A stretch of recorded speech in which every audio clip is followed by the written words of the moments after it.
বাংলাদেশে ইলেকট্রিসিটির এমন অবস্থা, বিদ্যুৎ আগে শুনতাম মাঝে মাঝে যাইতো, আর এখন শুনি মাঝে মাঝে আসে। এটাই হলো আমাদের দেশ, কিন্তু কিছু করার নাই। কারণ এত গরম, এটা লোডশেডিং হবেই। কারণ এত কভার কেমনে দিবেন? ছোট্ট দেশ, গরিব দেশ, আর তেলের দাম যেই পরিমাণ, লোডশেডিং হবেই। এর ভিতর দিয়ে যে আল্লাহ আমাদেরকে ভালো রেখেছেন, এটা আল্লাহর প্রশংসা করে শেষ করা যাবে না। মানুষের জীবন প্রচণ্ড গরমের মাধ্যমে অতিষ্ঠ হয়ে যাচ্ছে, মানুষের অনেক কষ্ট হচ্ছে। মাঝে 1-1.5 মাস আগে এরকম গরম পড়েছিল, আবার কয়েকদিন ধরে অনেক গরম পড়ছে। আসলে গরম ঠান্ডা এটা জাহান্নামের থেকে আসে। জাহান্নাম যখন তার তাপ, তার নিঃশ্বাস আর ধরে রাখতে পারে না, তখন জাহান্নাম ফুসলে ওঠে। তখন দেখবেন, বিশেষ করে যেই মাসে জাহান্নামের প্রভাব, জাহান্নামের নিঃশ্বাস খুব গরম হয়, নদীও কিন্তু উত্তাল হয়। কারণ আল্লাহ রাব্বুল আলামিন সাতবক জমিনের নিচে জাহান্নামের ছাদকে রেখে দিয়েছেন। এই জাহান্নামের থেকেই এই জমিন গরম হয়ে আবহাওয়া পর্যন্ত গরম হয়ে যায়, এমনকি পানি পর্যন্ত গরম হয়ে যায়। আল্লাহ পাক যেন তার কুদরতি নজর দিয়া, কুদরতি আবহাওয়া দিয়ে যেন আমাদের জন্য শান্তির ব্যবস্থা করে দেন। আল্লাহ যেন আমাদের সবাইকে সুস্থ রাখেন। এই গরমের ভিতরে মানুষ, বিশেষ করে হার্টের রোগী, বিভিন্ন রোগে আক্রান্ত হয়ে যাচ্ছে। আল্লাহ সবাইকে সেহাতে তৈয়বা দান করেন। তো যে মহান সত্তা আপনাকে আমাকে মসজিদে আগে আগে আসে এই জিলকাদ মাসে দ্বিতীয় জুমায় হাজির হওয়ার তৌফিক দান করেছেন, ওই মহান সত্তার শুকরিয়া জোরে সোরে বলে আলহামদুলিল্লাহ। মানুষ যখন আল্লাহর প্রশংসা করে, আল্লাহ খুশি হয়ে যান। আল্লাহ খুশি হইয়া সর্বদিক দিয়ে বান্দার শান্তির ব্যবস্থা করে দেন। এটা আল্লাহ পাকের নিয়ম। আল্লাহ পাকের শুকরিয়া যখন বান্দায় করে, আল্লাহ খুশি হইয়া তার প্রতি রহমত নাজিল করেন। সর্বপ্রথম রহমত নাজিল হয় কাবাঘরের ছাদের উপরে। আল্লাহ প্রতিদিন 100 রহমত যদি নাজিল করেন, 1000 রহমত যদি নাজিল করেন, 999টা রহমত আল্লাহ পাক কাবার ছাদের উপরের জন্য, কাবাওয়ালাদের জন্য আল্লাহ রেখে দেন। আর বাকি 1 ভাগ আল্লাহ রাব্বুল আলামিন সারা পৃথিবীতে ছড়িয়ে দেন।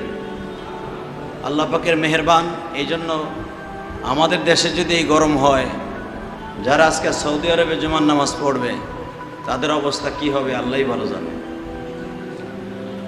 আসলে সৌদি আরবের যারা না গেছেন হজে, তাদেরকে বোঝানো যাবে না।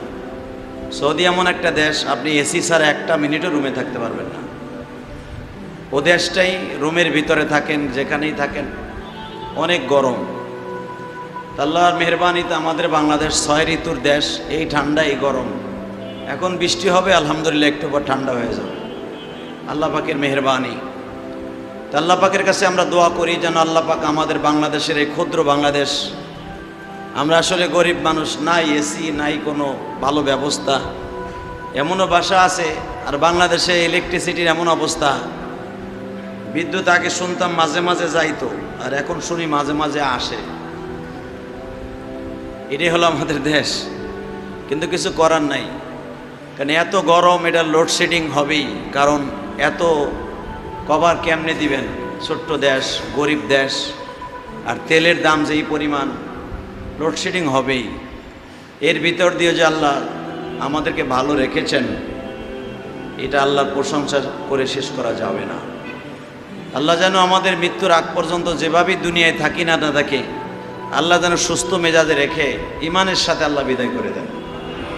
দুনিয়ার শান্তি শান্তি না, সবচেয়ে বড় শান্তি হলো পরকালের। ঠিক না বেঠিক? যেই চিন্তা ভাবনা নবী আলাইহিমুসসালাতুওয়াসসালামদের ছিলেন, যেই চিন্তা ভাবনা ওলিদের ছিলেন, বাল তুথিরুনাল হায়াতাদ দুনিয়া ওয়াল আখিরাতু খায়রু ওয়া আবকা, তাদের কাছে আখিরাতের প্রাধান্যটা বেশি ছিলেন দুনিয়ার থেকে। আর দুনিয়ার থেকে প্রাধান্যটা যখন বেশি হয়, আখিরাতকে প্রাধান্য বেশি দেয়, আল্লাহ রাব্বুল আলামিন তাদের দুনিয়াও শান্তি দেয়, আখিরাতেও শান্তির ব্যবস্থা করে দেয়। নবী আলাইহিমুসসালামের জিন্দেগিটা ছিল অনেক কষ্টের, তাদের শুরু জীবনটাই কষ্টের। আমরা ধারাবাহিকভাবে শুনতেছিলাম ইব্রাহিম আলাইহিসসালামের কথা। ইব্রাহিম আলাইহিসসালামের জীবনী এতই কঠিন ছিল যে উনি যে জাতির পিতা হয়েছেন এমনি এমনি হন নাই। ওনাকে আল্লাহ রাব্বুল আলামিন অনেক বড় বড় পরীক্ষার মধ্যে ফেলে দিয়েছেন। ওয়াইদ ইবতালা ইব্রাহিম, আল্লাহ পাক কোরআনের ভাষাই বলে দেন আমার ইব্রাহিমকে অনেক পরীক্ষার সম্মুখীন করেছি, যেটা পৃথিবীর অন্য কোনো মানুষের দ্বারা এটা সম্ভব ছিল না। মায়ের স্তনের দুধ পান না করে লোকটা জীবনটা কাটায় দিলেন, আল্লাহর খলিল কাটায় দিলেন পাহাড়ের গুহায়। 60 থেকে 8 বছর পর্যন্ত উনি পাহাড়ের গুহায় বসবাস করলেন। ওনার মা ওনাকে দেখতে গেলেন 7 বছর বয়সে বা 6 বছর বয়সে। ওনার মাকে যখন প্রশ্ন করলেন, মা তোমার রব কে? মা বললেন আমার রব তোর বাপ তারেক বা একতলাব আজর। ইব্রাহিম আলাইহিস সালামের বাবার নাম আল বেদায়া ওয়ান নেহায়া কিতাবে আসছে তারেক, তাফসিরে মারুফুল কোরআনে আসছে ওনার বাবার নাম আজর। আসলে আজর কারণ নাম না, এটা ছিল নমরুদের একটা মূর্তির নাম। লাত, উজ্জা, আজার, এই বড় বড় মূর্তির নাম ছিল। যেরকমভাবে হিন্দুদের এখন অনেক বড় বড় মূর্তির নাম আছে, কালী, সরস্বতী, গণেশ, এরকম নাম আছে না? ওই জামানায় তাদের মূর্তির নাম ছিল আজার, হাবল, ওজায়ের, এরকম বড় বড় মূর্তির নাম। তো ওই জামানায় ফের নমরুদ যেই খোদার যেই পাথরের মূর্তিটার সামনে মাথা নত করতো, ওই মূর্তিটার নাম ছিল আজর। কি নাম? জোরে কোন? কিন্তু বেচারার নাম হলো তারেক।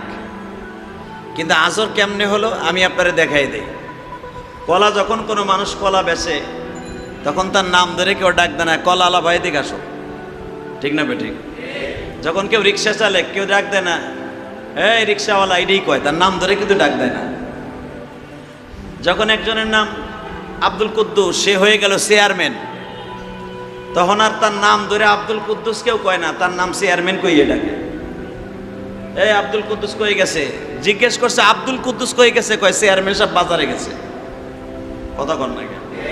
বেটার নাম কি চেয়ারম্যান? হ্যাঁ মেরে ভাই দোস্ত বুজুর্গ, ইব্রাহিম আলাইহিস সালামের বাবার নাম ছিল তারেক। যেই মূর্তিটা নমরুদ পূজা করত, উপাসনা করত, ওই মূর্তিটা ওনার ঘাড়ে 24 ঘন্টাই থাকতো, পায়খানা, প্রস্রাব আর ঘুম ছাড়া। সে ঘুমাইতে গেল বালিশের পাশে মূর্তিটা রেখে দিত।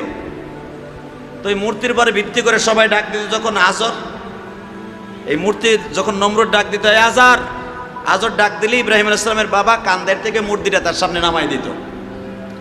এই জন্য সবাই তার নাম হয়ে গেল আজর। আসলে তার নাম কি? তারেক। নামটা কি সুন্দর না খারাপ? হ্যাঁ, তারেক নাম ভালো না খারাপ? কিন্তু দেখেন আল্লাহর কি কুদরত, মূর্তি পূজা করার কারণে, মূর্তি তার কাঁধে থাকার কারণে নাম হয়ে গেল একটা মূর্তির নামে নাম।